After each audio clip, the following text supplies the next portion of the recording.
Hi everyone, this is Rinsi from Groww Malayalam channel.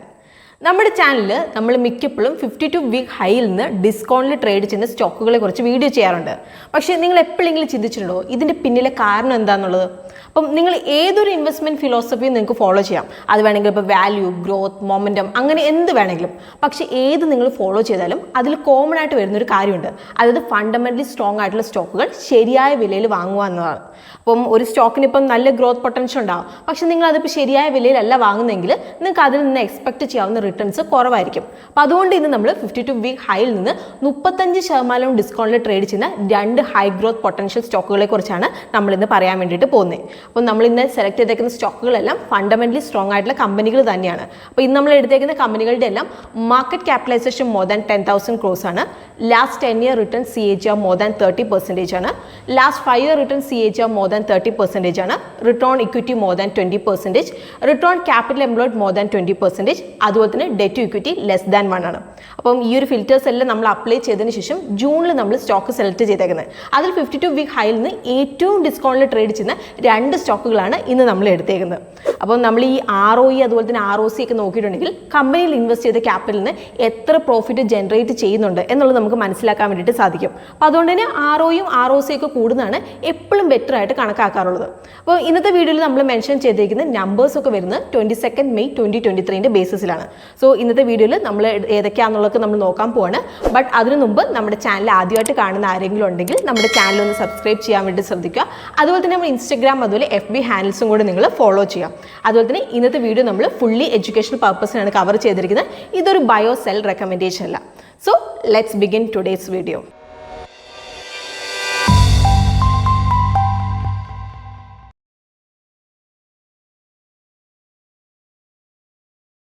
ഇന്നത്തെ നമ്മുടെ first company Trident limited ആണ്. അപ്പോൾ ഇത് പഞ്ചാബിൽ ലുധിയാനയിലാണ് എസ്റ്റാബ്ലിഷ് ചെയ്തത്. അപ്പോൾ company chemical, paper, cotton yarn എന്നീ ബിസിനസ്സിലാണ് തുടങ്ങിയത്. അപ്പോൾ ഇന്ന് ട്രൈഡന്റ് 150-ലധികം രാജ്യങ്ങളിൽ സെയിൽസ് ഉള്ള ലോകത്തെ ഏറ്റവും വലിയ ടെറി ടവൽ നിർമ്മാതാവാണ്. അപ്പോൾ 22 മെയ് 2023 പ്രകാരം 52 വീക്ക് ഹൈയിൽ നിന്ന് ട്രൈഡന്റ് ലിമിറ്റഡ് സ്റ്റോക്ക് 30.97% കുറവിലാണ് ട്രേഡ് ചെയ്തിരിക്കുന്നത്. കമ്പനിയുടെ ബിസിനസ്സിനെ കുറിച്ച് പറയുകയാണെങ്കിൽ 3 വിഭാഗങ്ങളുണ്ട്: യാൺ, ഹോം ടെക്സ്റ്റൈൽ, പേപ്പർ.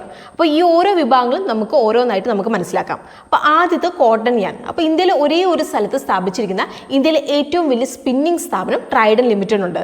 അപ്പോൾ ഈ ഒരു വിഭാഗത്തിൽ ട്രൈഡന്റ് ഡൈവേഴ്സിഫൈഡ് പ്രൊഡക്റ്റ് പോർട്ട്ഫോളിയോ ഉണ്ട്. ഇപ്പോൾ ഒരു എക്സാമ്പിൾ പറയുകയാണെങ്കിൽ 100% cotton combed yarn, special open ended yarn, organic cotton yarn, core spun yarn, blended yarn, eli twisted yarn, അങ്ങനെ പലതും. ഇനി അടുത്തത് ഹോം ടെക്സ്റ്റൈൽസ് ആണ്. അപ്പോൾ ഹോം ടെക്സ്റ്റൈൽ വിഭാഗത്തിൽ ലോകത്തിലെ ഏറ്റവും വലിയ വെർട്ടിക്കലി ഇൻറ്റഗ്രേറ്റഡ് കമ്പനികളിൽ ഒന്നായിട്ടാണ് ഇതിനെ കണക്കാക്കുന്നത്. അപ്പോൾ ഈ ഒരു വിഭാഗത്തിൽ പ്രധാനമായിട്ട് 2 സബ് സെഗ്മെന്റ്സ് ആണുള്ളത്: ബാത്ത് അതുപോലെ തന്നെ ബെഡ് ലെനൻ. അപ്പോൾ ഈ ഒരു വിഭാഗത്തിൽ ഡെസ്ക് ആൻഡ് ഡോൺ, ഫിനിക്സ്, ജീവ, എപ്പിറ്റോമി മുതലായ ബ്രാൻഡുകൾ വഴി കമ്പനി ഡൊമസ്റ്റിക് അതുപോലെ തന്നെ ഇന്റർനാഷണൽ മാർക്കറ്റിൽ കസ്റ്റമേഴ്സിനെ കാറ്റർ ചെയ്യുന്നുണ്ട്. അപ്പോൾ ബിഗ് ബസാർ, DMart, മിന്ത്ര പോലുള്ള ഡൊമസ്റ്റിക് മാർക്കറ്റ്സിലും കോസ്കോ, വാൾമാർട്ട് പോലത്തെ ഇന്റർനാഷണൽ മാർക്കറ്റിലും കമ്പനിയുടെ പ്രൊഡക്ട്സ് ലഭ്യമാണ്. അപ്പോൾ multi colour paper, high speed printing paper, publishing paper, branded copier papers തുടങ്ങിയ ട്രൈഡന്റ് സപ്ലൈ ചെയ്യുന്ന പലതരത്തിലുള്ള ഉയർന്ന ക്വാളിറ്റി പേപ്പേഴ്സാണ് മൂന്നാമത്തെയും അവസാനത്തെയും വിഭാഗത്തിൽ വരുന്നത്. അപ്പോൾ 1,75,000 tons per annum manufacturing capacity ഉള്ള ട്രൈഡന്റ് ലോകത്തിലെ ഏറ്റവും വലിയ wheat straw based paper manufacturing കമ്പനിയാണ്. കമ്പനിയുടെ ഈ ഒരു വിഭാഗത്തിലെ റവന്യൂ നോക്കിയിട്ടുണ്ടെങ്കിൽ നമുക്ക് മനസ്സിലാവും ഏറ്റവും കൂടുതൽ റവന്യൂ ഹോം ടെക്സ്റ്റൈൽ വിഭാഗത്തിലെ ബെഡ് ആൻഡ് ബാത്ത് ലിനൻ എന്നാണ്. അപ്പോൾ Q3 ഫൈനാൻഷ്യൽ 2023 62%. അപ്പോൾ യാൺ 17%, ബാക്കി 21% പേപ്പർ വിഭാഗത്തിൽ നിന്നാണ് വരുന്നത്. അപ്പോൾ മൊത്തം സെയിൽസ് നോക്കിയിട്ടുണ്ടെങ്കിൽ 10% CAGR എന്ന നിലയിൽ കമ്പനി കഴിഞ്ഞ 10 വർഷത്തിൽ സെയിൽസ് വളർത്തിയിട്ടുണ്ട്. എന്നാൽ പ്രോഫിറ്റ് 35% CAGR കൂടിയിട്ടുണ്ട്. അപ്പോൾ കഴിഞ്ഞ 3 വർഷത്തിൽ കമ്പനിയുടെ പ്രോഫിറ്റ് സെയിൽസിനേക്കാളും വേഗത്തിൽ കൂടുന്ന ഒരു സിമിലർ ട്രെൻഡ് കാണാൻ വേണ്ടിയിട്ട് കഴിഞ്ഞിട്ടുണ്ട്. എന്നാൽ കഴിഞ്ഞ 12 മാസത്തിൽ കമ്പനിയുടെ സെയിൽസ് ഫ്ലാറ്റ് ആണ്, പ്രോഫിറ്റും കുറഞ്ഞിട്ടുണ്ട്. കാരണം എന്താണെന്ന് വെച്ചിട്ടുണ്ടെങ്കിൽ കമ്പനിയുടെ റവന്യൂവിന്റെ 60% കൂടുതൽ എക്സ്പോർട്സിൽ നിന്നാണ് വരുന്നത്. ഇപ്പോൾ നടന്നുകൊണ്ടിരിക്കുന്ന global geopolitical economic issues എക്സ്പോർട്സിനെ ബാധിക്കും എന്നുള്ളത് ഉറപ്പാണ്. അപ്പോൾ യഥാർത്ഥത്തിൽ ഇങ്ങനെ ഒരു കാര്യം നമുക്ക് IT ഇൻഡസ്ട്രി കമ്പനികളിലും കാണാം. അപ്പോൾ ട്രൈഡന്റ് കപ്പാസിറ്റി യൂട്ടിലൈസേഷൻ നോക്കിയാൽ bed linen capacity utilization Q3 financial 2023 65%. എന്നാൽ കഴിഞ്ഞ വർഷം അതേ ക്വാർട്ടറിൽ 100% അപ്പോൾ എല്ലാ വിഭാഗത്തിലും കപ്പാസിറ്റി യൂട്ടിലൈസേഷനിൽ നിങ്ങൾക്ക് ഈ കുറവ് കാണാൻ വേണ്ടിയിട്ട് കഴിയും. കാരണം കമ്പനിയുടെ എക്സ്പോർട്സ് ബാധിക്കപ്പെട്ടുണ്ടെങ്കിൽ സെയിൽസ് കുറയും. അപ്പോൾ അത് കാരണം ഇൻവെന്ററി കെട്ടിക്കിടക്കാൻ വേണ്ടിയിട്ട് തുടങ്ങും. അപ്പോൾ ആകെ മൊത്തം ഈ പ്രശ്നത്തിന്റെ ഇടയിലും ഇൻഡസ്ട്രിയിൽ തന്നെ പേപ്പർ ബിസിനസിന്റെ മികച്ച EBITDA മാർജിൻ ആയ 25% ട്രൈഡന്റ് ഒരു ആശ്വാസമാണ്. എന്നാൽ കമ്പനിയുടെ പേപ്പർ ബിസിനസിന്റെ മാർജിൻ ഫൈനാൻഷ്യൽ 2021 28.4% നിന്ന് ഫൈനാൻഷ്യൽ 2022 25.9% ആയിട്ട് കുറഞ്ഞു. പക്ഷേ 9 മന്ത് ഫൈനാൻഷ്യൽ 2023 അവരുടെ മാർജിൻ വീണ്ടും 30.6% ആയിട്ട് മെച്ചപ്പെട്ടിട്ടുണ്ട്. അപ്പോൾ കോവിഡിന് ശേഷം എക്കോണമി തിരിച്ച് ഓപ്പൺ ആകും, ഓഫീസും സ്കൂളൊക്കെ തുറക്കുകയും ചെയ്യുന്ന സ്ഥിതിക്ക് ഈ വിഭാഗത്തിൽ നമുക്ക് വളർച്ച പ്രതീക്ഷിക്കാവുന്നതാണ്. ക്യാപിറ്റൽ എക്സ്പെൻഡിച്ചർ പ്ലാനുകളെ കുറിച്ച് പറഞ്ഞ ഫൈനാൻഷ്യൽ 2022-ന്റെയും 25-ന്റെയും ഇടയിൽ ഡെറ്റ് ടു ഇക്വിറ്റി റേഷ്യോ 3:1 എന്ന നിലയിൽ ഫൈനാൻസ് ചെയ്യുന്ന 21.16 ബില്യൺ രൂപയുടെ ഒരു വലിയ ക്യാപിറ്റൽ എക്സ്പെൻഡിച്ചർ ട്രൈഡൻ പ്ലാൻ ചെയ്യുന്നുണ്ട്. അപ്പോൾ അതുവഴി യാൺ വിഭാഗത്തിന്റെ കപ്പാസിറ്റി 48%, ഷീറ്റിംഗ് വിഭാഗത്തിന്റെ കപ്പാസിറ്റി 59%, ടവൽ വിഭാഗത്തിന്റെ കപ്പാസിറ്റി 6%, കെമിക്കൽസിന്റെ 118%, പവറിന്റെ 28% കൂട്ടാൻ വേണ്ടിയിട്ട് സാധിക്കും.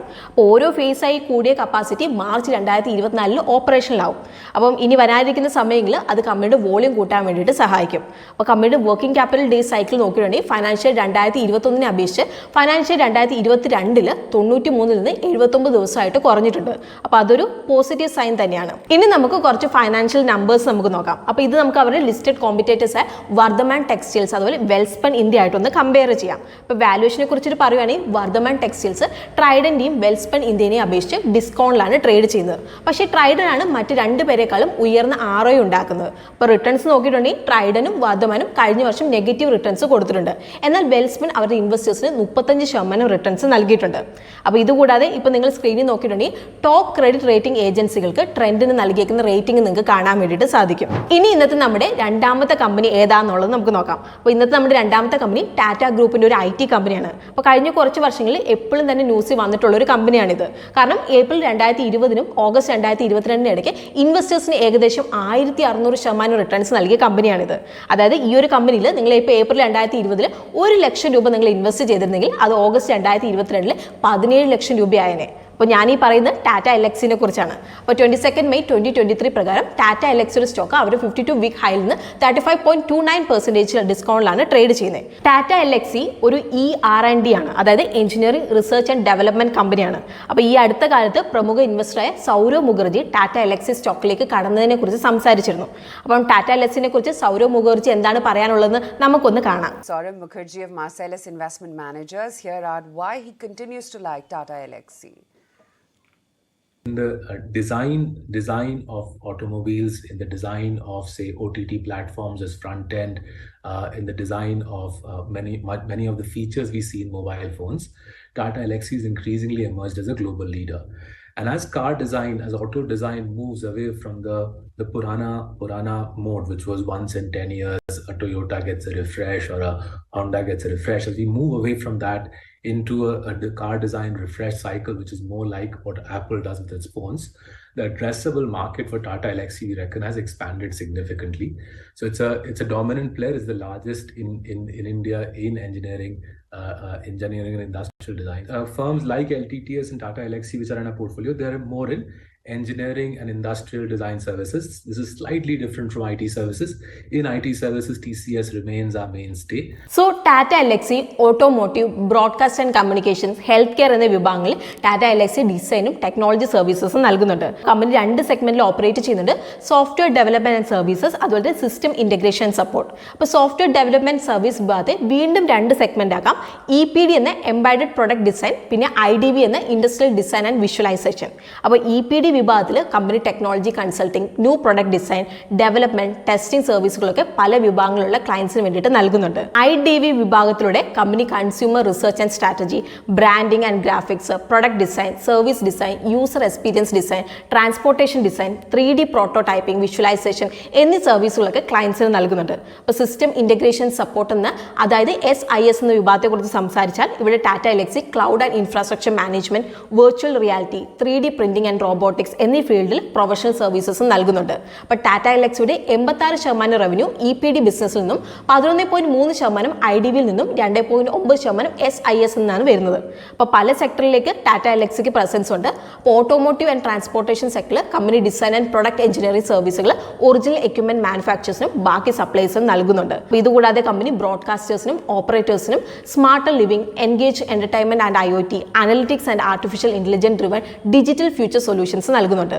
അപ്പോൾ Tata Elxsi digital and network transformation, supporting integration, workflow automation, പുതിയ സർവീസുകൾ റോൾ ഔട്ട് ചെയ്യാനൊക്കെ പ്രമുഖ ടെലികോം കമ്പനികളെയൊക്കെ സഹായിക്കുന്നുണ്ട്. ഇനി അവസാനമായി ഹെൽത്ത് കെയർ വിഭാഗത്തിലെ company critical care, patient monitoring, drug delivery എന്നീ വിഭാഗങ്ങളിൽ നെക്സ്റ്റ് ജനറേഷൻ പ്രൊഡക്റ്റ് ഡിസൈൻ ചെയ്യുന്നുണ്ട്.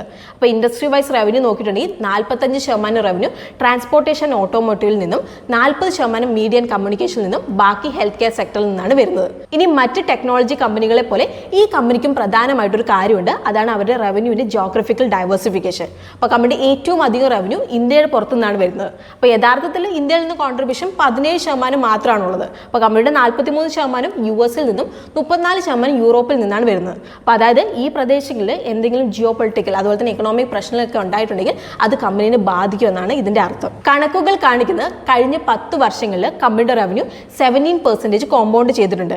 എന്നാൽ പ്രോഫിറ്റ് 32% CAGR കൂടിയിട്ടുണ്ട്. അപ്പോൾ അതാണ് ഈ R&D ബിസിനസിന് ഗുണം. അപ്പോൾ ഓട്ടോമൊബൈൽ സെക്ടറിൽ EV റെവല്യൂഷൻ, സെൽഫ് ഡ്രൈവിംഗ് കാറുകൾ എന്നിവ കാരണം ഈ ഒരു ഇൻഡസ്ട്രി എല്ലാവർക്കും മെച്ചം ഉണ്ടാക്കുന്നുണ്ട്.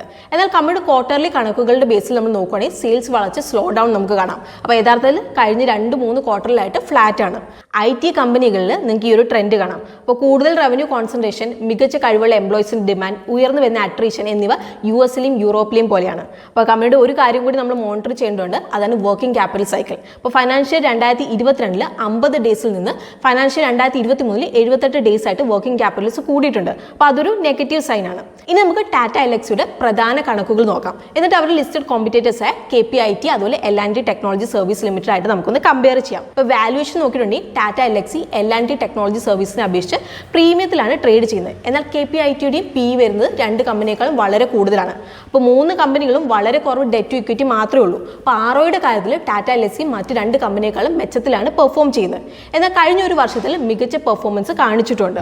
സോ ഇതായിരുന്നു ഇന്ന് നമ്മൾ ഡിസ്കസ് ചെയ്യാൻ ഉദ്ദേശിച്ച 52 വീക്ക് ഹൈയിൽ നിന്ന് ഡിസ്കൗണ്ടിൽ ട്രേഡ് ചെയ്യുന്ന 2 കൺസിസ്റ്റന്റ് കോമ്പൗണ്ടർ സ്റ്റോക്സ്. അപ്പോൾ ഇന്ന് നമ്മൾ ഡിസ്കസ് ചെയ്ത 2 കമ്പനികളും നിങ്ങളുടെ പോർട്ട്ഫോളിയോയിൽ നിങ്ങൾ ഹോൾഡ് ചെയ്യുന്നുണ്ടോ ഉണ്ടെങ്കിൽ നിങ്ങൾ അത് താഴെ കമന്റ് ചെയ്യാൻ വേണ്ടിയിട്ട് നിങ്ങൾ ശ്രദ്ധിക്കണം. സോ അത്രയേ ഉള്ളൂ ഇന്നത്തെ നമ്മുടെ വീഡിയോ. അപ്പോൾ ഇന്നത്തെ വീഡിയോ നമ്മൾ ഫുള്ളി എഡ്യൂക്കേഷണൽ പർപ്പസിനാണ് നമ്മൾ കവർ ചെയ്തിരിക്കുന്നത്. ഇതൊരു ബയോ സെൽ റെക്കമെൻഡേഷൻ അല്ല. സോ നമുക്ക് ഇതുപോലെയുള്ള ലേറ്റസ്റ്റ് മാർക്കറ്റ് അപ്ഡേറ്റ്സ് ഒക്കെ ആയിട്ട് നമുക്ക് വീണ്ടും കാണാം. അതുവരെ എല്ലാവരും take care, happy investing and bye from Rincy.